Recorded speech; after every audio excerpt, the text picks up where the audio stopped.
don't know if it's a problem with Microsoft because somebody else also emailed me saying the same thing, but I don't know what's going on.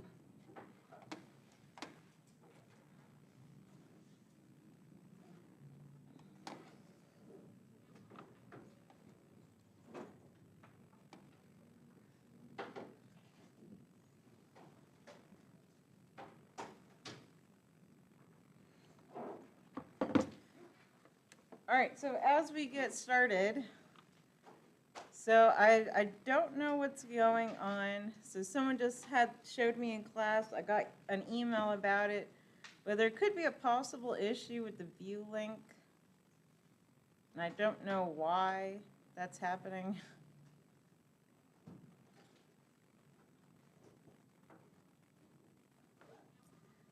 So I'm hoping that this issue will be resolved because I'm assuming it's like a Microsoft issue and not like a me issue because from what the email from the other student said, it was like all the links are not working. I looked at it on my end and I don't have a problem, but I'm also the owner, so I don't know what's going on. But I have to reach out to IT first. But if it continues to be an issue, just let me know. And if I have to export everything as a PDF, I can do that. It's just not ideal, but yeah, just keep me aware of the situation. So check it after class, and then yeah, we'll go from there. All right. So as you got from my announcement, so I'm here today. Don't know about Wednesdays since I'm slated all week, and I have to check in at 5 p.m. the next day, or I'm sorry, the previous day to see if I'm going to be on jury duty or not. So I still don't know, but either way, someone will just hand you the test and they know that I give all open notes and you can use all your resources, so that shouldn't be a problem. All right, let's dive into your review. So again, our test Wednesday. So don't forget, I know some people have talked to me about taking it in other ways or testing centers, so just let me know ASAP. All right, let's do a little warm up. So your first question on your test is classifying matter.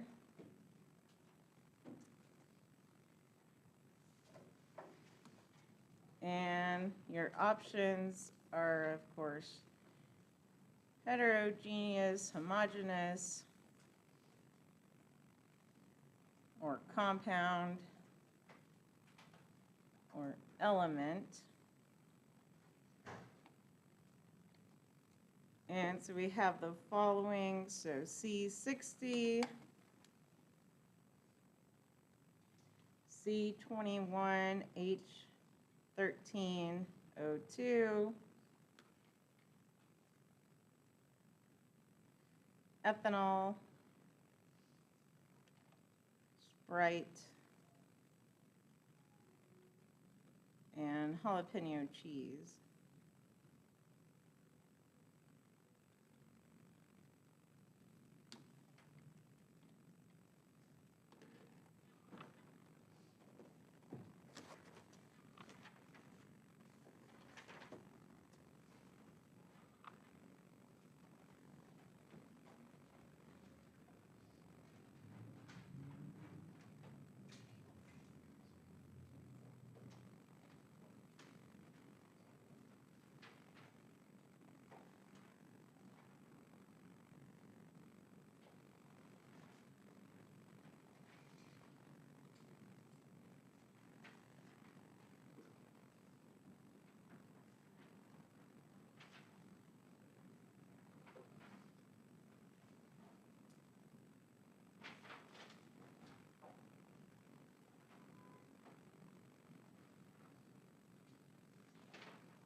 Are we ready to go over these?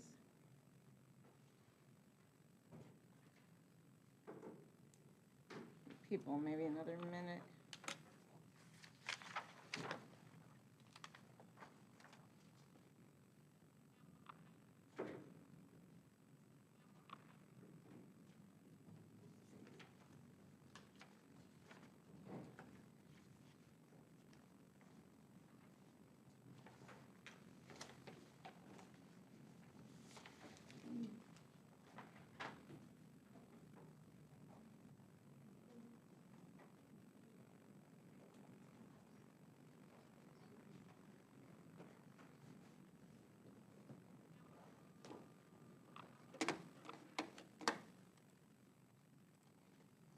All right, what do we get for C60?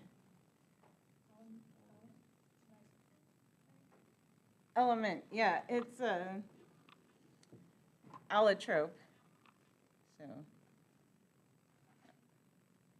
So excellent, right? Just made out of one element. What about this one? C21H13O2? Compound. Excellent. So define chemical formula. Ethanol. So compound as well. What about Sprite? Mixture, and then which one? Homogeneous or heterogeneous? So homogeneous. And then jalapeno cheese? Heterogeneous.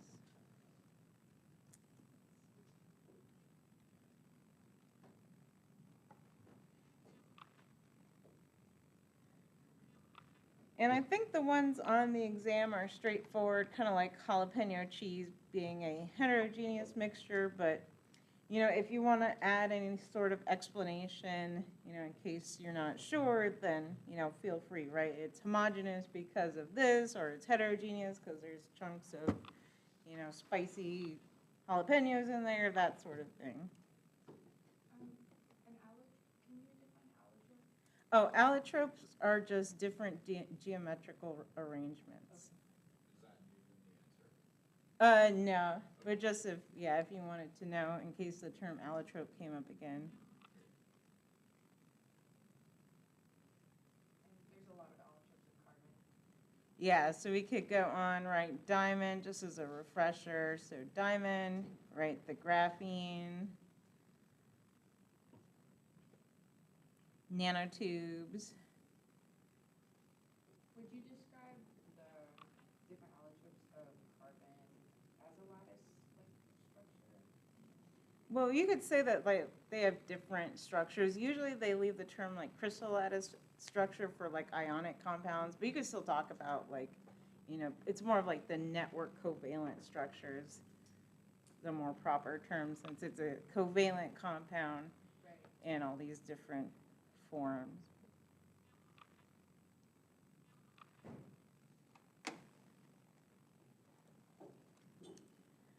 And then, so your second question on your exam has some converting.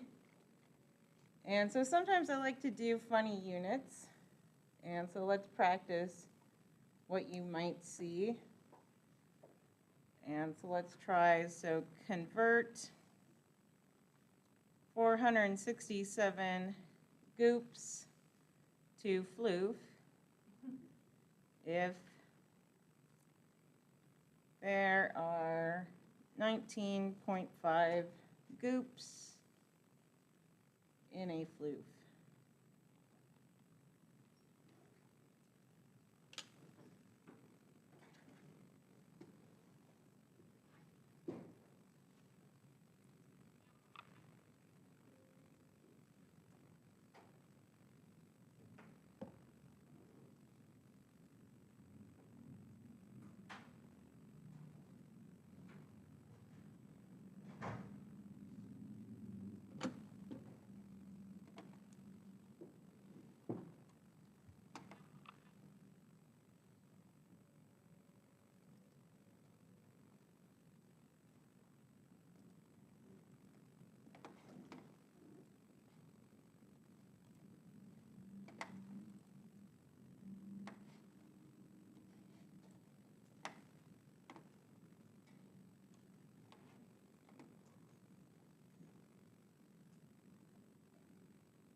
Do we have an answer for this one?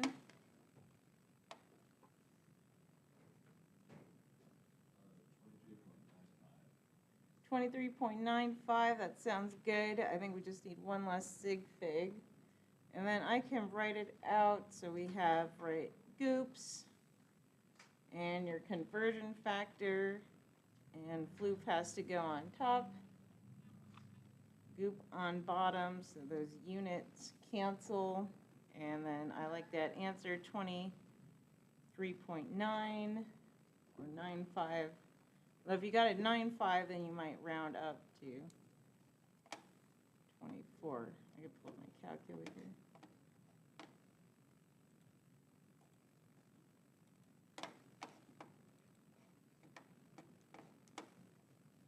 Would you prefer us to round up, or? Yeah, we should round up. I'm just double checking. Would it be 24.0? Oh, so if it's this number, yeah, it should be 23.9. So then we don't round. So if we were giving it 4 sig figs, 23.95 would be fine from rounding up. But yeah, we only have 3 sig figs.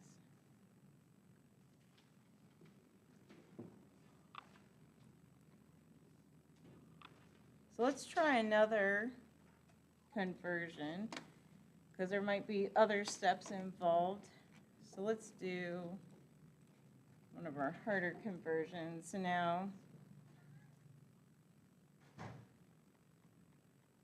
convert 7.77 times 10 to the negative 11th megameters to picometers.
How's this problem going?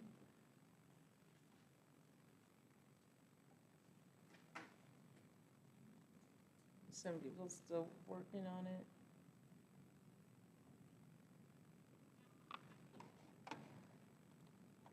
So how do we approach this kind of conversion? So if you 7.77 times 10 to the meter 11 times the picometer would go on top. What I can't remember is how to put the 10 to the power, how to, like, if you have a unit that's over a meter, I mean, if it's under a meter, how to find the conversion factor. So, yeah, if it's too difficult to find the direct conversion factor, what else could we do? Because we learned our other method. Yeah. Yeah, so let's do that, right? So don't forget you have your two-step conversion. So we'll go to meters and then to picometers. And so then what's mega? So I'll put 1 megameter on bottom, and then how many meters is that? So 1 times 10 to the 6 meters are in 1 megameter. And then I won't plug anything in yet, so just see that those cancel. And then now we're at meters from our units. And we want picometers. And so we could do 1 times 10 to the 12 picometers is equal to 1 meter. And so then meters cancels out as well. And so we could either plug this into our calculator or add our exponents. So negative 11 plus 12, so that's 10 to the 1 plus 6 is 10 to the 7th. Or we can plug it in.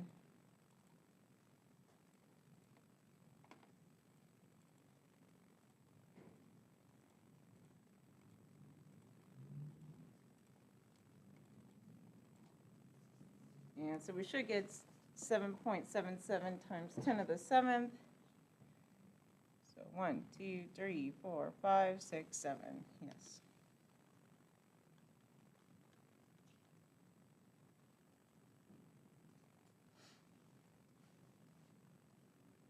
And so you could have tried to find that directly, again, the relationship. So megameter, 1 times 10 to the 6. And then picometer, 1 times 10 to the negative 12. And so you could divide that, and then you have a 10 to the 18th difference, but that is, again, not as easy to see, so that would be like your one-step conversion.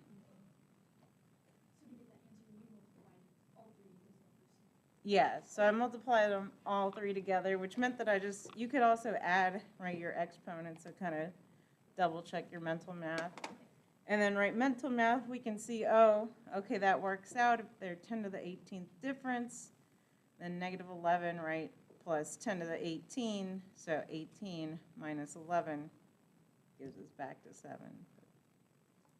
Yeah, you could kind of ignore this if it doesn't make sense and focus on just the two-step conversion, which is, I think, more straightforward.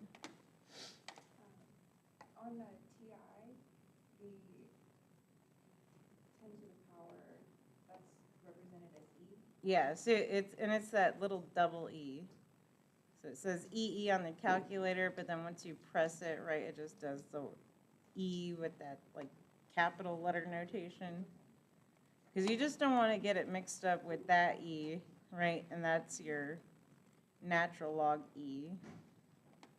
But that's lowercase e, and over here, and with the natural log button, so you kind of hopefully don't confuse them.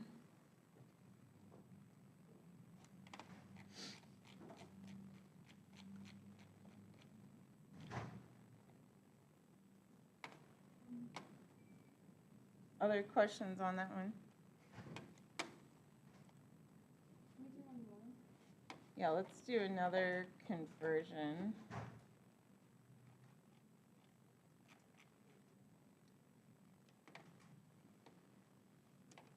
So let's do,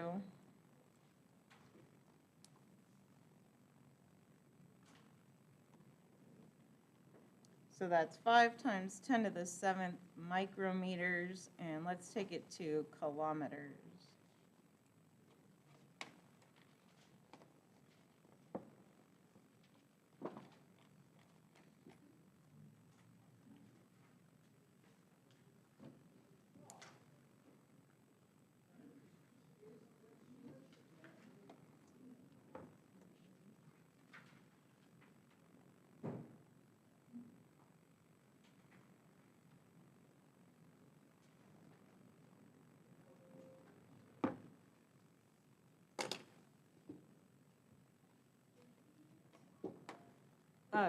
That's a micrometer. So the funny U with the tail looking thing. Try to redraw my micro a little better.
Do we have an answer for this one?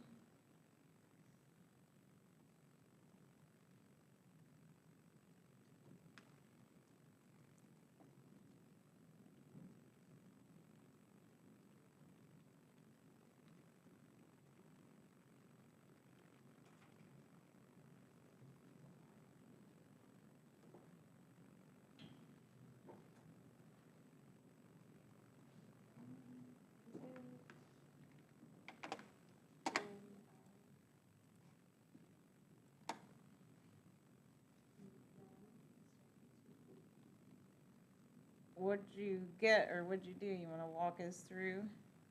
Yeah, I'm just not sure if I can put it correctly in my calculator. Did you do a 2-step or 1-step conversion? All right, so let's do that. So we'll walk through our setup. That's the micrometers, and then 1 meter over 1 times 10 to the -6 micrometers, and the 1 meter. Well, yeah, it depends how you set it up. So I'm always thinking in positive units, so I'm putting 1 times 10 to the 6 micrometers in 1 meter.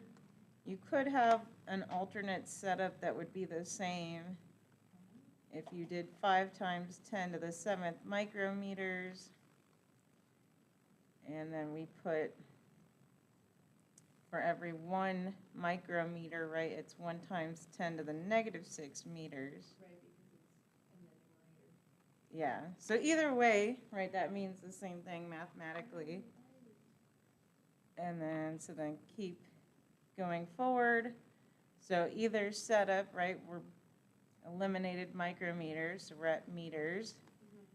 And then meters, so I'll put kilometer on top, 1,000 meters on bottom.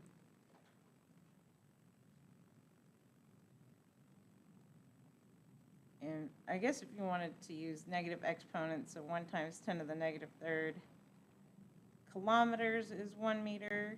So again, right, either way, same mathematically. And so if we add the top, right, we have a bunch of negative exponents. So -9 plus 7 gives us 5 to the -2 kilometers. I need my zeros for the sig figs. Or, right, this one, same thing.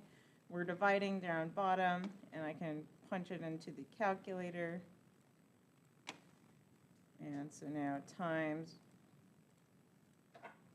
1 over 1 times 10 to the 6 times 1 over 1,000. And so also gives you, right, 5 to the -2. And I kept my number in scientific notation so I could keep the 3 sig figs. So I should fix that on the bottom answer.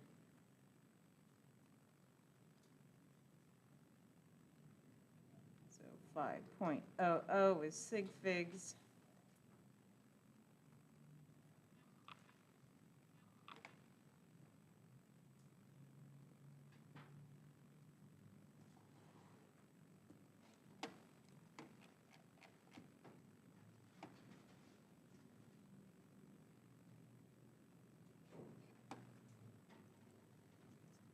All right, let's try another flavor of question. And so you'll have probably something like this.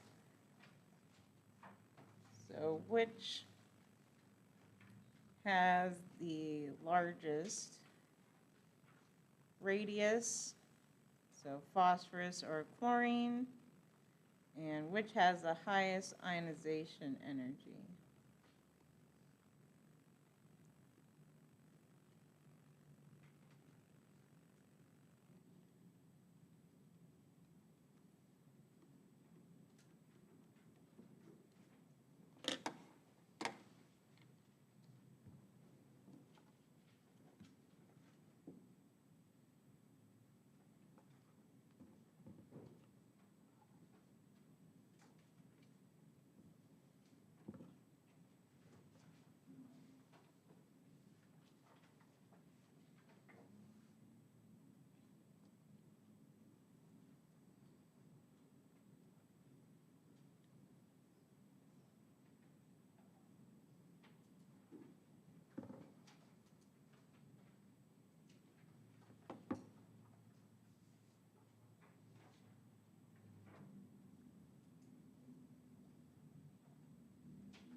I think people are ready. So yeah, what did we get for this one? Some thoughts or how to justify it? Chlorine is more electronegative, so it's smaller phosphorus. So you're saying chlorine's smaller? Yes. Yep. So is that what other people got? And so, right, there's a few arguments you can make for that. You could just go, periodic table, you have your general trend, right? Chlorine is to the right of phosphorus. The more involved argument would be to draw out the little diagram. So, right, you have your 3p for phosphorus with only 3 electrons filled in. And then, of course, you want to show your 3s. So, right, 5 valence electrons versus the 7 of chlorine.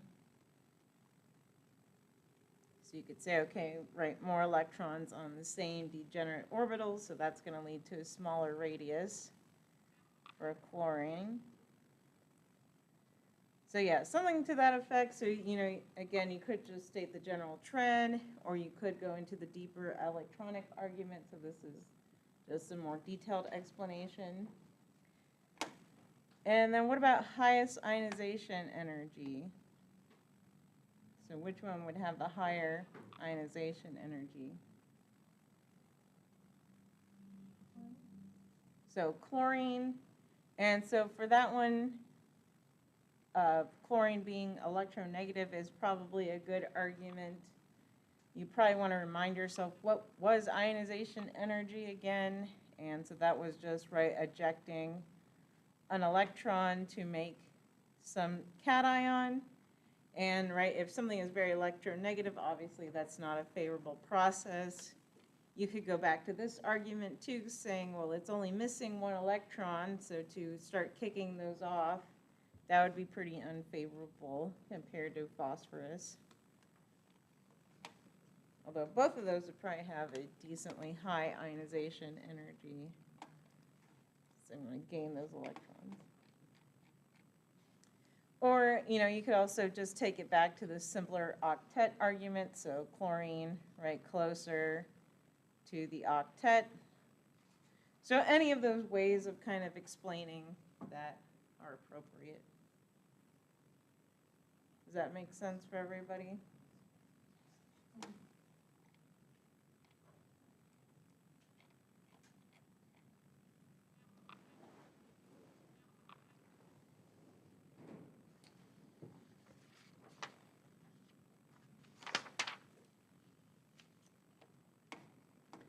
All right, let's look at your next kind of problem. So I don't want to give too much away, but I'll just say, right, so on your exam, it could be a different formula, and you'll see what I mean by that again on your exam. But let's just practice a simple temperature conversion. So again, you'll be provided a formula, will probably be a different formula. But let's just practice. So convert 333 degrees Fahrenheit to Celsius, and we are given this formula. So TF minus 32 times 5/9 is equal to our temperature in Celsius.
All right, what do we get for this one? 167 degrees Celsius. So 167, is that what other people got? I think that sounds correct. Let's plug it in. And so again, just follow the formula given. Your exam will be something different. So times 5/9. So yes, that 167 sounded good. So 167 degrees Celsius. And again, your exam won't be too much harder. They'll just be something different.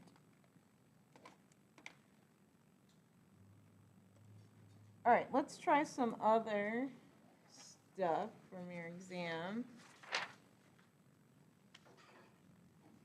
And so you'll probably have to write some electron configurations or figuring out, right, how many electrons, protons, neutrons type of thing. So let's do, so write the electron configuration.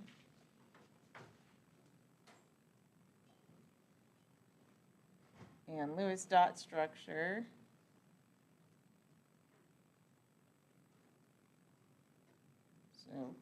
So we have antimony, and then sulfur 2 minus, and let's do tin 2 plus.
How are these coming along?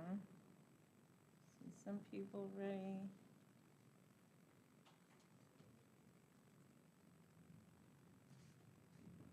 People another minute or so to finish them up.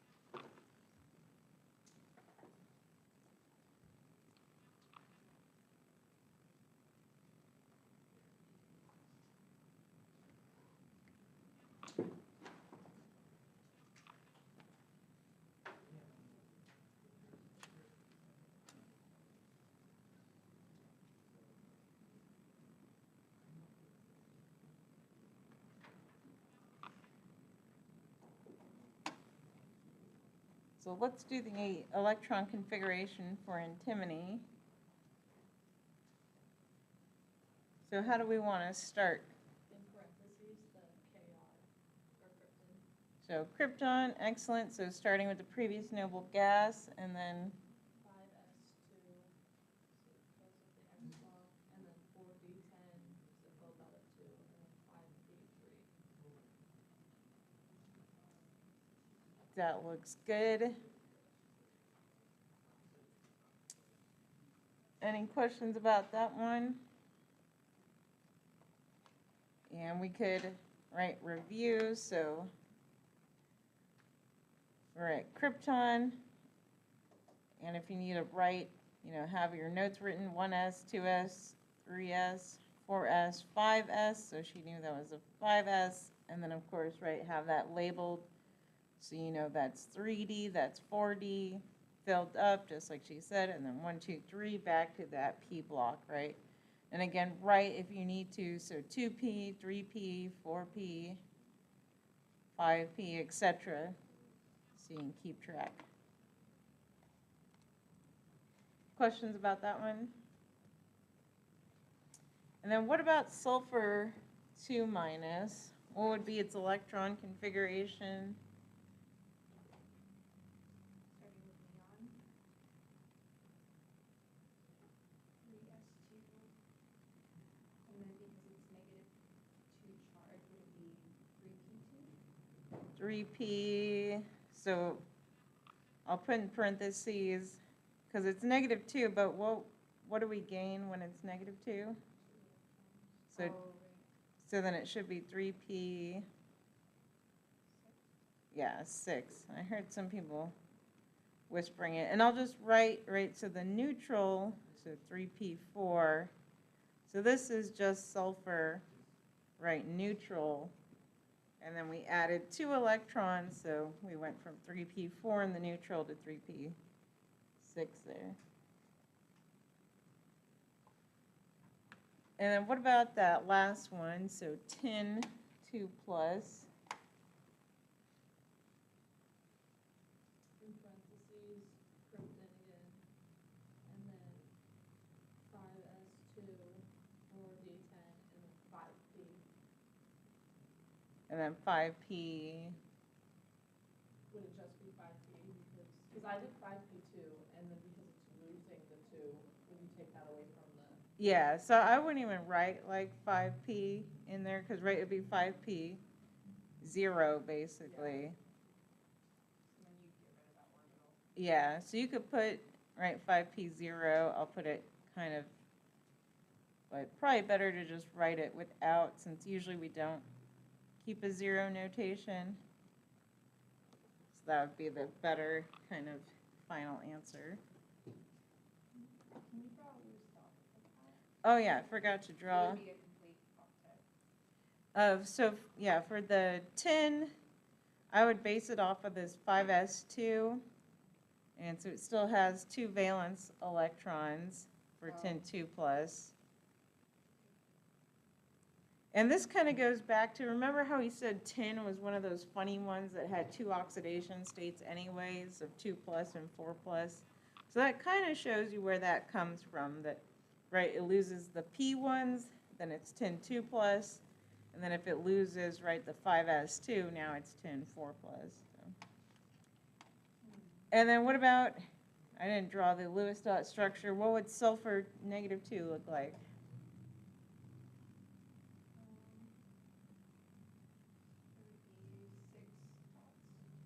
We have 6 dots, and then don't forget, because I would do all the valence electrons, so all 8 of them.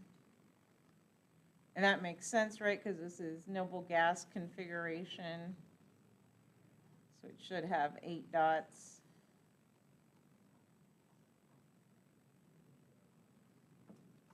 And then what about antimony? So neutral antimony, what did that Lewis dot structure look like? It would have 8 dots around sulfur even though it lost the 2 electrons?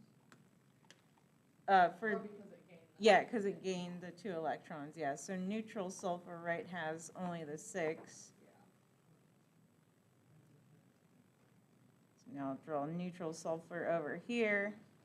So kind of like oxygen, right, with those 2 lone electrons for bonding. And then, yeah, sulfur -2, all filled.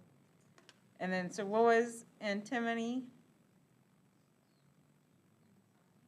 So 5, and then draw it, again, reflective of our structure. Doesn't matter which one we're calling our S, I'll just put 2 dots on one side, and then our 3 dots on the other side. So is that, as you're creating your Lewis dot structures and you're moving down the periodic table, you add your S and your P, and that creates the valence? Yeah, so pretty much, and we kind of, remember, that's why we like kind of ignore the transition metals, and then we're back over here, right, and we're just focusing on, you know, this is group 5, 5 valence electrons, right, then tellurium, group 6, 6 valence electrons. So yeah, it still keeps with that pattern for the most part.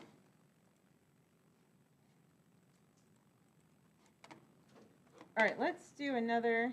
So this one is a little tricky.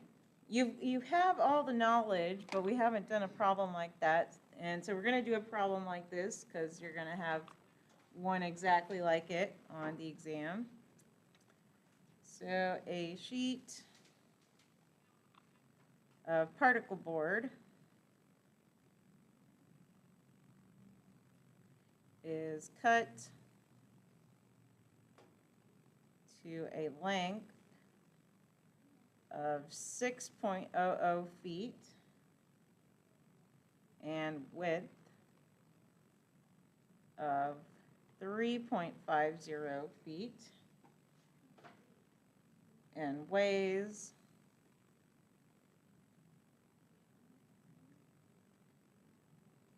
60.0 pounds. So given the density is 53.7 pounds per feet cubed, what is the thickness of the board in inches?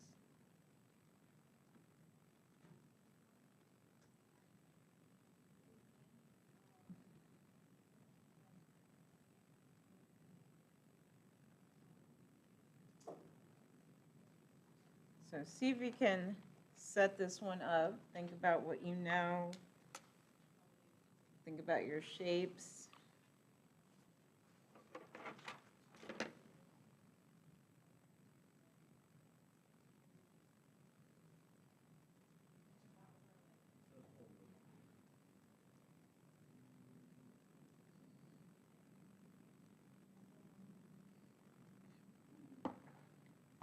And then while you guys are working on this, does someone want to double check the live view? Because I'm emailing tech support in the background, and of course they're telling me everything's fine.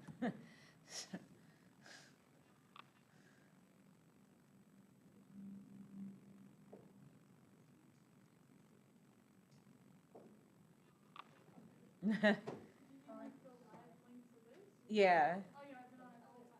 Okay, so it's working? It's not working for you still?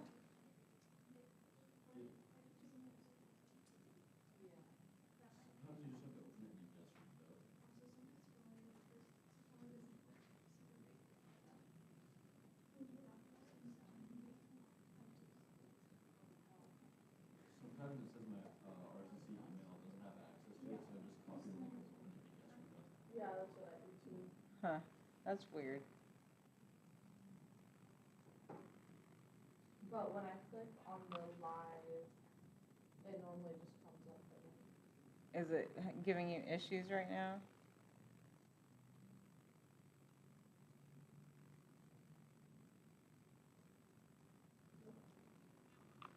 Yours loaded, and what browser are you on? Just YouTube. Or like what browser is it? I use DuckDuckGo. Oh, DuckDuck. Or is that your Search engine? Oh,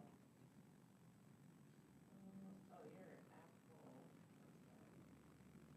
You're on Safari? What? No, it's like a. What browser were you on? Edge. Yeah. Did you get it to work? No, that's fine. I'll figure it out. Yeah, try copying and pasting into a new window or something. Maybe try Microsoft Edge.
Do we need height to solve Yes, the you. volume? Well, we're trying to find the height, right? Like the person that said what. Oh, I see. Yeah. So I'll let you keep working at it. Sounds like you're headed in the right direction.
So let's see how we're doing on this problem.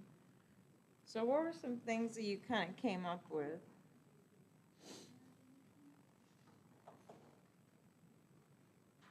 Using the formula for density, So what's our density formula? D equals, well, density equals mass over volume. All right, so then what did you do with this? So I plugged in,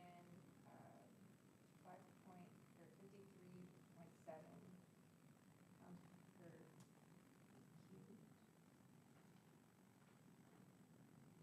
equals, 60 pounds over, and would it be 3.5 feet, or just volume? Yeah, so it kind of depends how you go at it, but I think you were going at the right idea. So what do you say volume is equal to then? Length times width times height. So length times width times height. So that was good. So did everybody, I just want to make sure we're not going too fast, right? So we started with this, and it might help some people to kind of draw out, right, your little particle board. I just did a horrible job. Sorry, let me try to redraw. So right, we're trying to find our height. And then, oh wow, terrible, okay. So right, we have our length, our width, missing our height. And so that looks good, and so I assume you started plugging in the 3.5 and the 6, it sounded like? Yeah, would you use just a variable to represent each? Yep, and so that's excellent, right? So you just start plugging everything in. And so now setting up, so 53.7 equals 60. And then at this point, you wouldn't include like units, like pounds per foot squared, or? Oh, yeah, you should keep your units. Okay. Although right now we're just all in feet. So that's the main thing you want to just keep track of, right, is the height you'll calculate in feet. And so what, it was 6 and 3.5. And then I'll just put H for height. And so now we could just start doing some algebra. So I'll divide, right, 60 divided by the 50 first.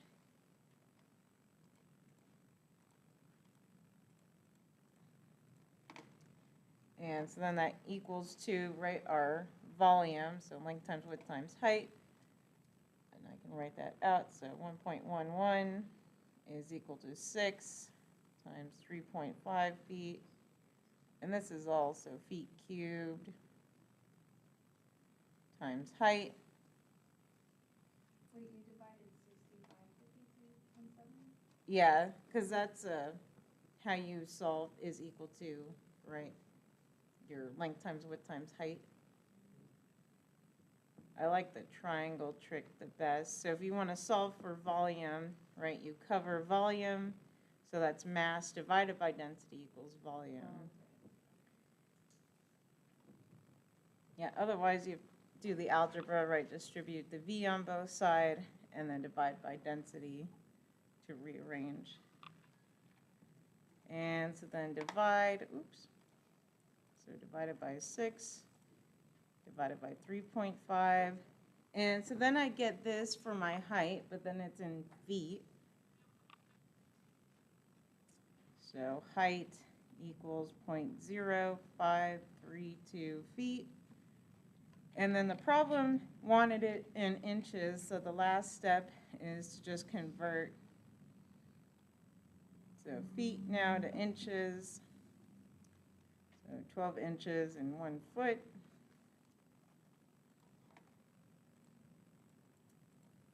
So about 0.638 inches.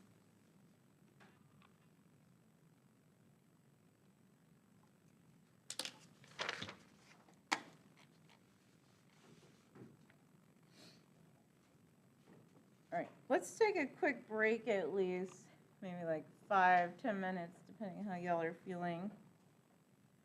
So if you have more questions about this one, ask me it during our little break, and then we'll just pick back up. And again, like I said, 5-10 minutes, we'll kind of see where people are at, and we'll just keep finishing up our review.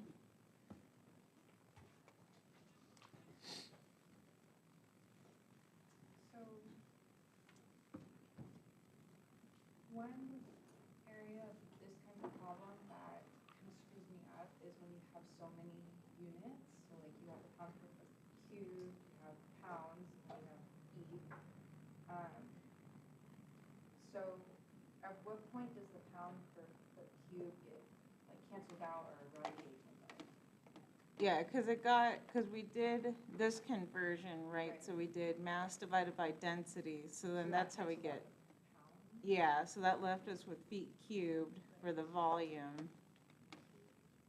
And then the length and the width were given in feet, so that matched, yeah, and then the height then we got out in feet. Because if they, each of the length, width, and height had a variable f next to them, all multiplied together, and then it would be foot cubed. Yeah, because that's what you're trying to get back out to. So then this equals feet.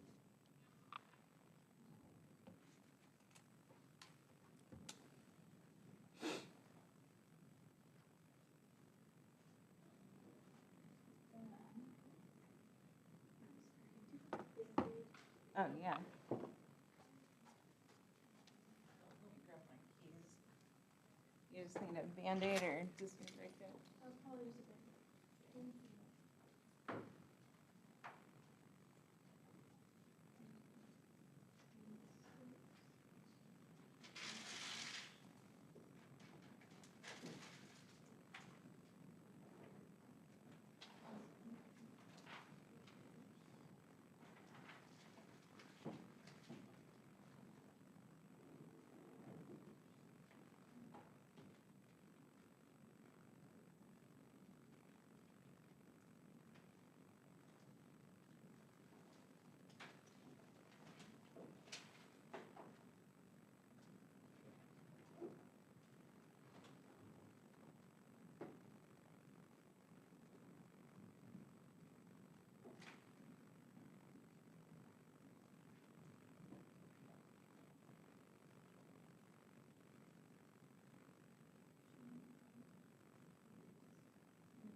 because when I plug in that, it shows 1.12, and then in a different calculator, it doesn't like round as much, and it's causing me issues in like, the calculations.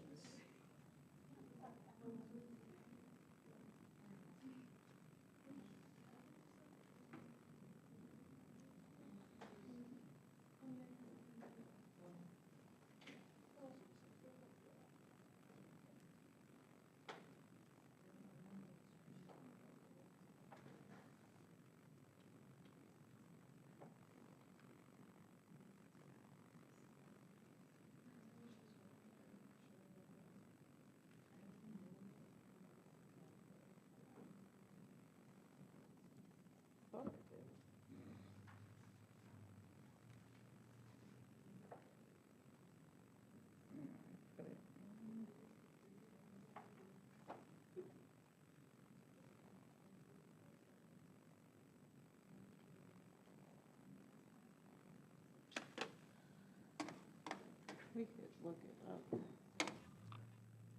I think there should be a way.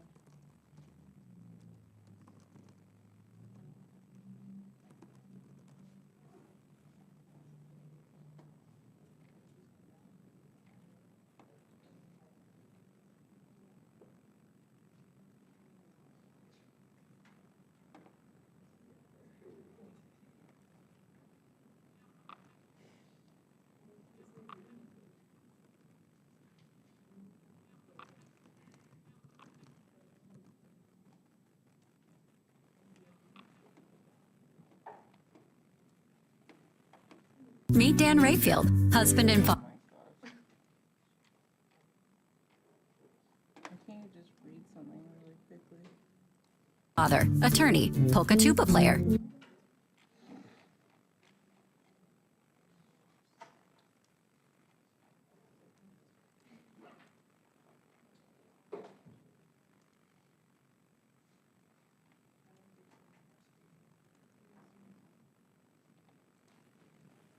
Meet Dan Rayfield, husband and father.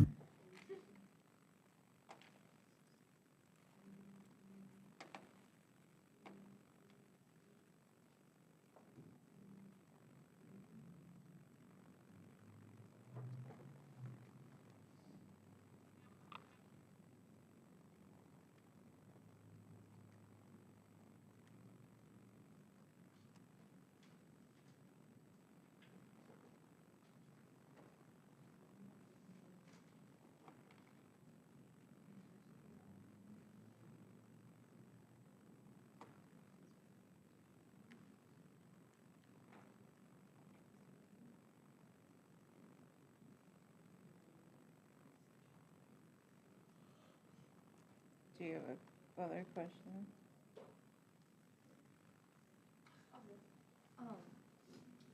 I just did it a different way with this, and I was wondering if it would still work. So I did the area and the base, and then divided that and got the 1.1, and then divided it by the 6 times 3.5 times the height, and then got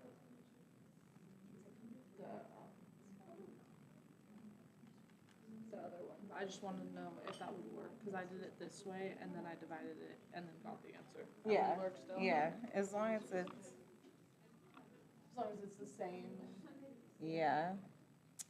Yeah, now I messed it up, because now it's, I can always look.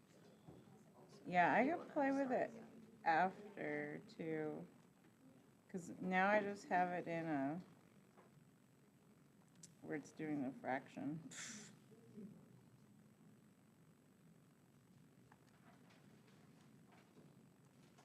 But it's in the mode. Okay.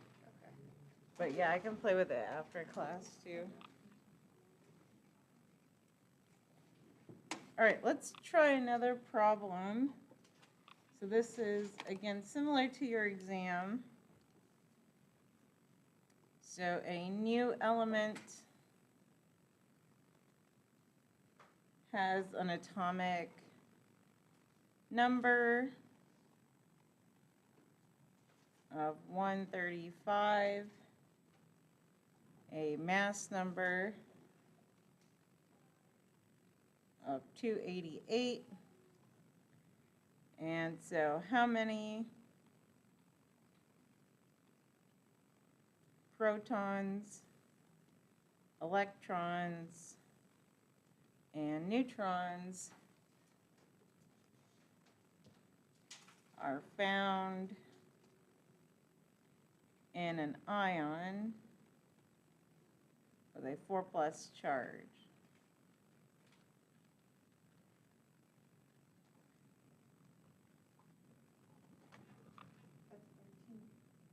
That's 13. Atomic number 135 and mass 288, and then 4+ charge.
How's this one coming?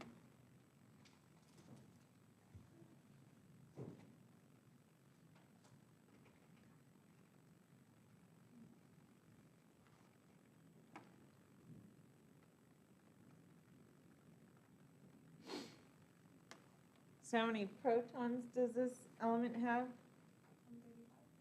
135. So 135. And then how many neutrons? 153. Sorry, what did you say, 153?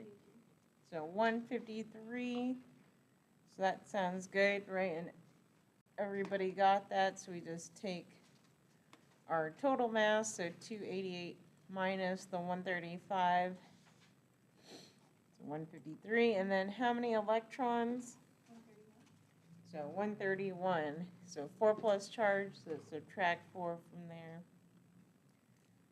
Excellent. So you'll have one like that.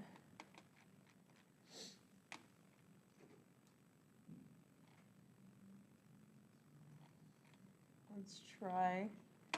Let's look at another problem. And so actually, let's talk about the lab for a second, because a lot of people got this wrong. And I don't think we spent enough time in lecture. There's kind of a lot to cover.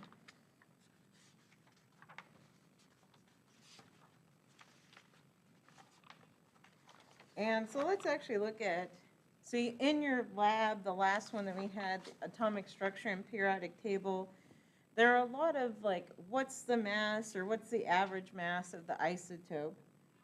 And so let's look at the antimony one, and I'll write it out for everybody. And so the problem is, right, calculate the average atomic mass, and it gives you the abundance and the mass, so 120.904 AMU, and then the abundance was 57.3. And then antimony only has 2 isotopes, so the second one is 122.904 at 42.7% abundance. And so we didn't really talk about it too much, but what we need to do mathematically is we have to take, right, our average mass of this isotope.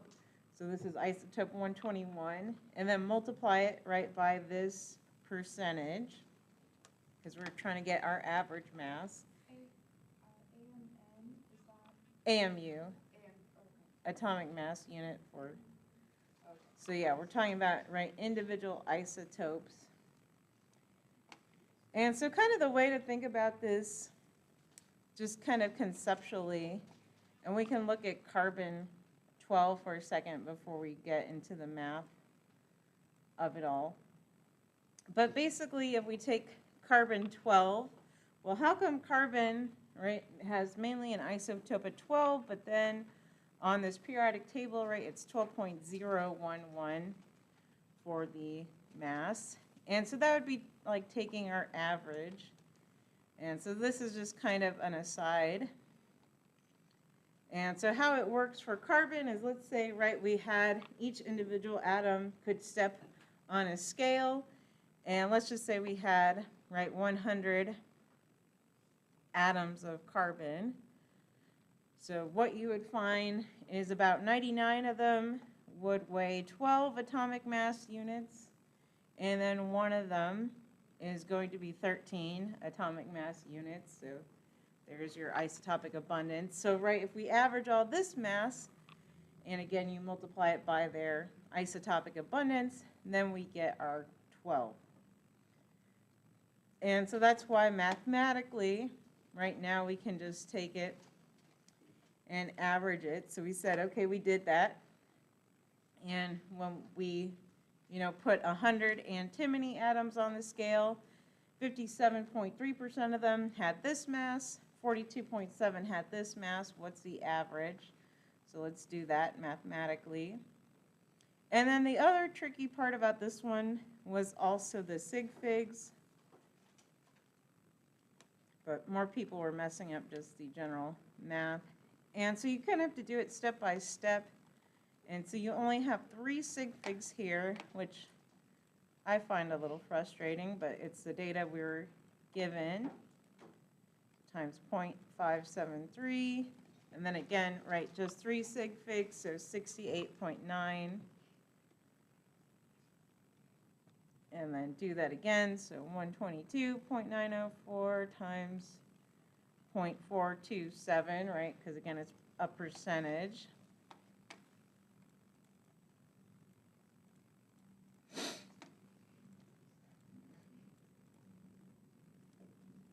And write that down to 3 sig figs, so 52.5 with that 8 there. So these will all be AMU, so I just didn't.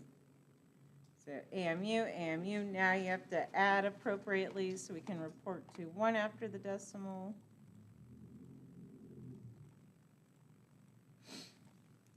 So we get our average mass of antimony should be 121.4 AMU.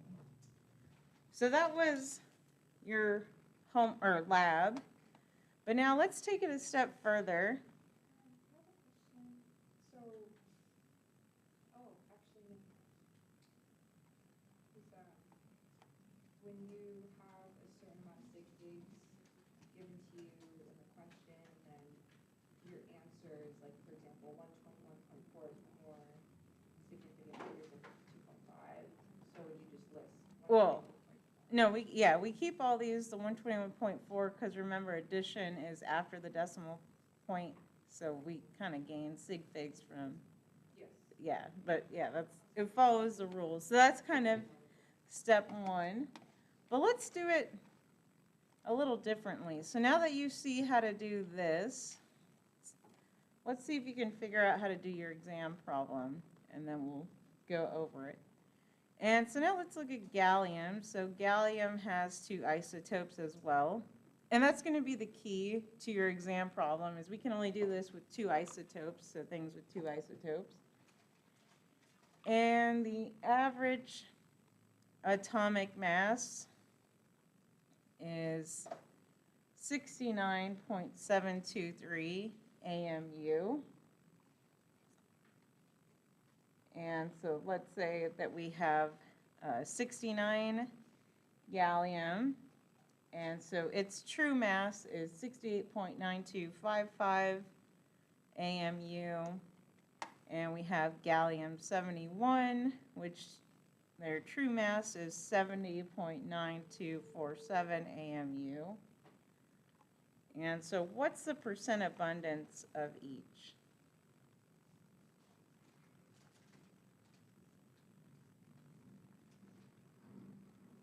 So kind of see if you can think about how you might set that up, and then we'll go over it.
So what are we thinking?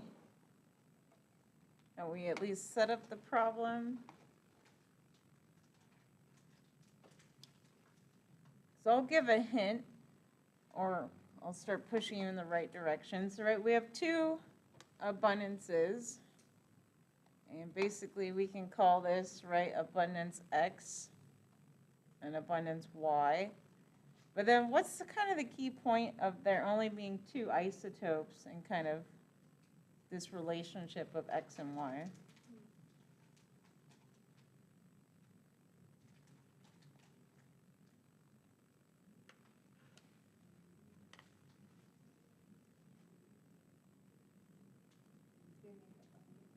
Yeah, so they make up 100, so that's the key.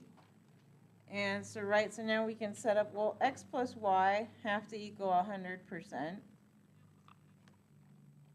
And we're actually, so let's take this to not a percentage. So, right, X plus Y then equals 1, because once we do the math, right, we want to do it in the decimal form. And so now we can set up our algebra. And so, of course, Y is equal to 1 minus X. And so now we can set up our problem. And so just start plugging in everything. So we're given the average, so 69.723 is equal to, and it doesn't matter who you set to X and who you set to Y, but just keep it straightforward. So I'm going to set gallium, the 69 one, to X. So I'll set that up. So 68.9255 times X.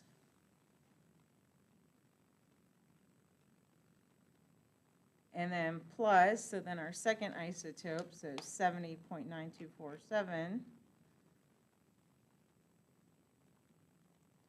And now this is multiplied times 1 minus X, right? Because we can't just plug in Y, we have to plug in that relationship. And so now at this point, it's just algebra. So maybe take a minute to solve, yeah. Oh, this one? Yeah, sorry. I don't know why I wrote 62. Good catch. 68.9255. Okay, that looks better. So maybe take a second to do the algebra. Don't forget, right, you have to distribute this. So 70 times 1 minus 70 times x there.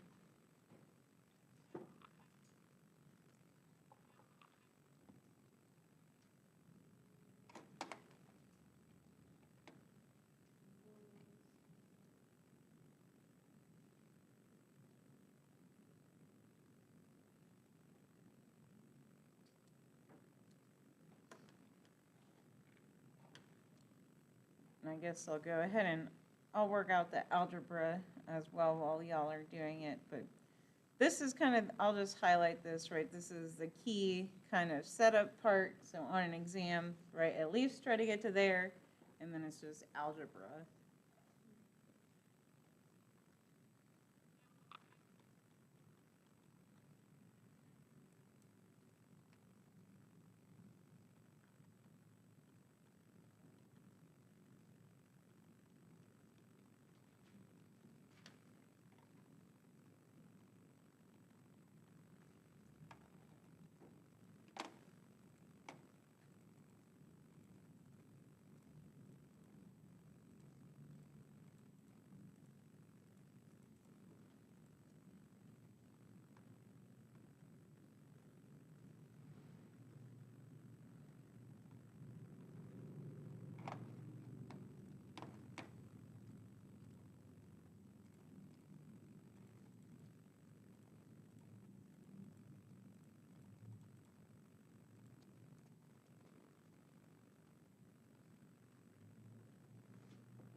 So I kind of walked out the algebra there.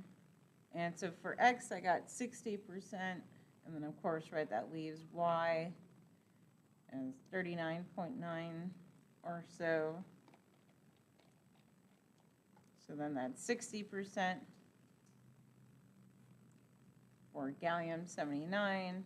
And then again, 39.9% for gallium 71. Does that make sense to everybody? So again, as long as you can get to that setup and understanding, right, we can only do this with 2 isotopes, then you'll be in good shape. Once you have one of the variables, you can just subtract that percentage from 100%. Yeah. Yeah, or you could go back, you know, and plug in the 1 minus 0.6. So either way.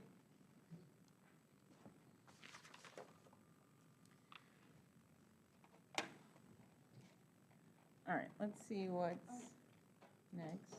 Yeah. What's the, I don't know how to ask, like, for that formula, what is the, like, algebraic, like, expression of it? Like, do we, I know what you're trying to say. to plug in the numbers in the future for other problems, like, how do I think of that equation? What are the, so it would be. Yeah, because total, basically. it would be average. Yeah, because it's derived from your average formula, right, which goes into adding up all the isotopic abundances and multiplying it by their percent abundance. And then this is just kind of re-deriving it, right? So you have basically, you know, with your setup, right, isotope 1, and again, you just multiplied it by your variable x, and maybe that helps to do, right, abundance of 1 is x, And then you have, right, isotope 2. And then the abundance, right, that's dependent on x, so it has to be 1 minus x. So y equals 1 minus x. But like I said, we're only going to see it with the 2 isotopes, because 3, then that's too many variables, and then you can't solve.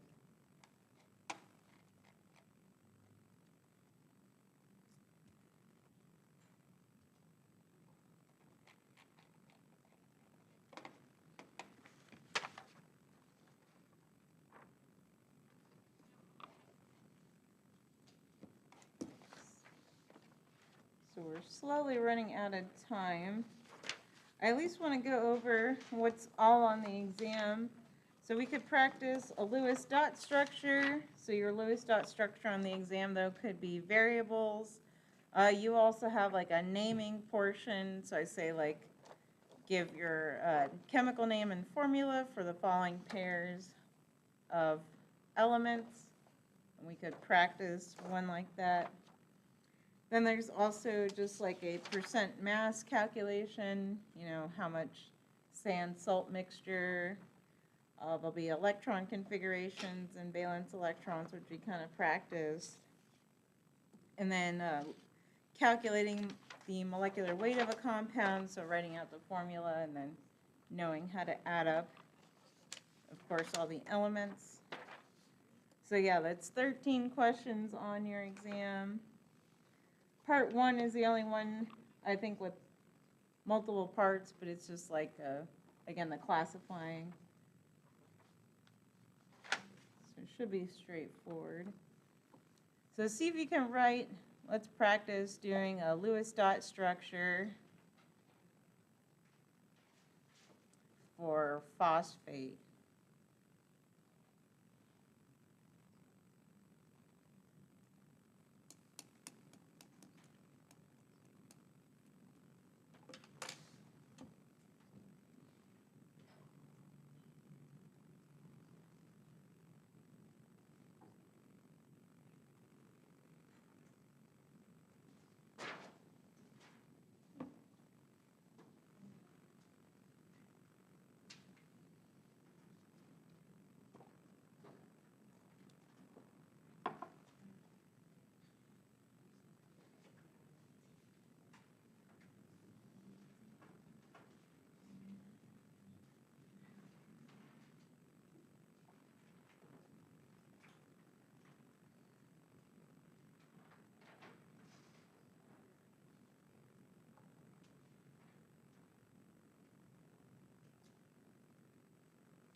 So I'm gonna start going over it just in the interest of time.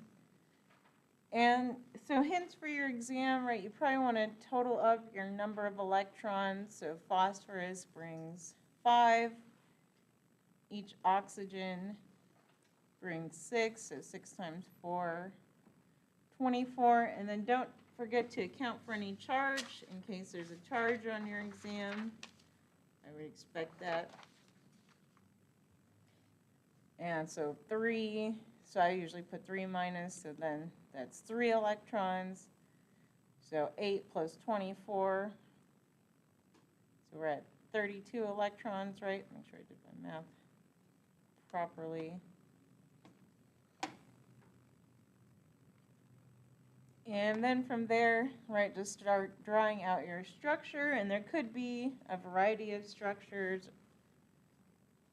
And the important thing is your formal charges also add up.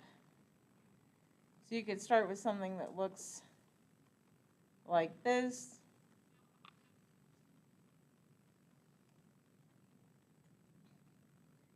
So we have 32 electrons, right? 8 on each of these. So 8 times 4 is 32. And then we have to show some formal charges. So oxygen, so don't forget what your formal charge was, right? Your number valence electrons, so this is just from the periodic table, minus number of bonds, minus individual electrons. And then your formal charges all have to equal the formal charge of the molecule. So if we do this for all the oxygens, so they're symmetric. So 6 valence electrons minus 1 minus 1, 2, 3, 4, 5, 6. So that's how I got the -1 charge. And then phosphorus, 5 valence electrons minus 1, 2, 3, 4. So that has a +1 charge. And then you could draw different permutations, variations. So you could draw a structure where it has a double bond as well for one of them. So that gets rid of 1 formal charge, or sorry, 2 formal charges, so that's kind of better. What's the formal charge? So the formal charge just kind of aims to show you where the electrons are being held. So in this case, right, it's kind of indicating that the electron density is going to be located around the oxygen. But then from this resonance structure, we're kind of seeing we probably have like, you know, a 1 1/3 bonding scenario if we were to average all these bonds. So you have 1, 2, 3, 4, 5 divided by 4 bonds. So, and then you could draw other resonance structures. So just moving the double bond around. And you said the double bond gets rid of 1 formal charge? Yeah, because what I mean by that is if we put these 2 electrons in a bond, Yeah. and then, right, if we recalculate it, so now oxygen is 6 minus 2 minus 4, so that one's 0. And then phosphorus 5 minus 1, 2, 3, 4, 5 bonds is 0. So that's what I meant by gets rid of the formal charge on phosphorus and oxygen.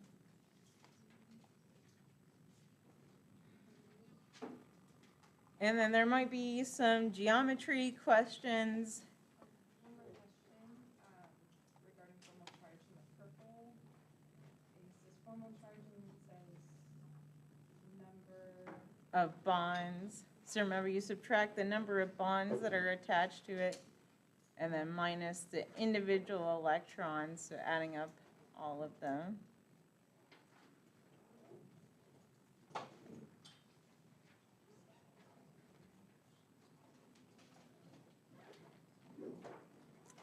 And so, right, this thing, 4 things attached to it, still follows our kind of Vesper compound chart. So we know it's tetrahedral. And then you may have to do some polarity determination. So would this one be polar or non-polar?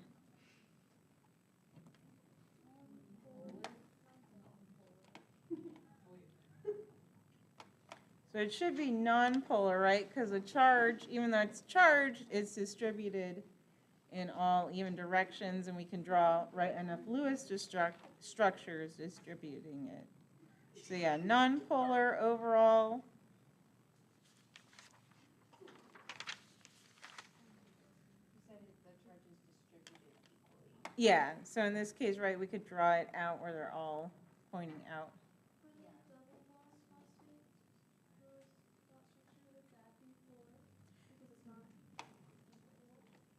So this is a little tricky, but I would say it's still non-polar, because if we were to average all the resonance structures, right, because there's basically this double bond can move around, right, to all these spots. So it's still fully symmetric. Yeah, so we could keep drawing. So it's like it probably doesn't have a full one charge on each oxygen, right? It's like this charge is distributed among all four of them. So it's kind of weird, but yeah, you're trying to like take the average of every single structure you could do like in your head. Yeah, and that's basically what computational chemistry does, but right, we're not there, so we just kind of visually put it together. All right, I think we might be running out of time, but if people still have more questions, right, we can migrate to my office or somewhere.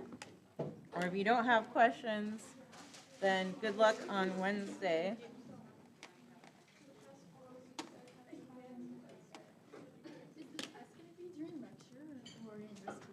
Both. Yeah, so you'll have, you'll start it in lecture and then, recitation time.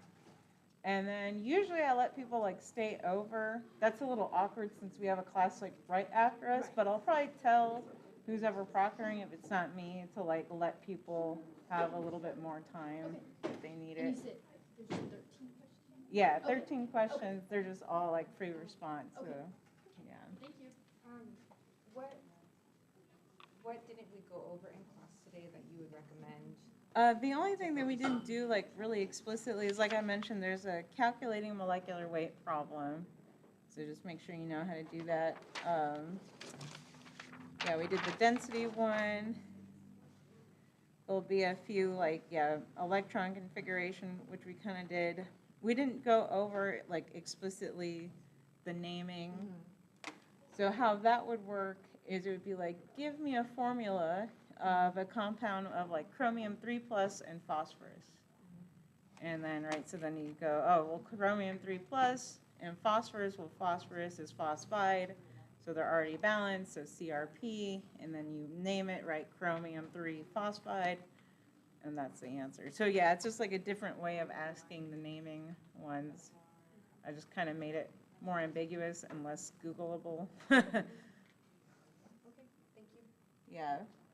Just want to make sure no homework. No homework this week, so yeah, just exams, study for exams, and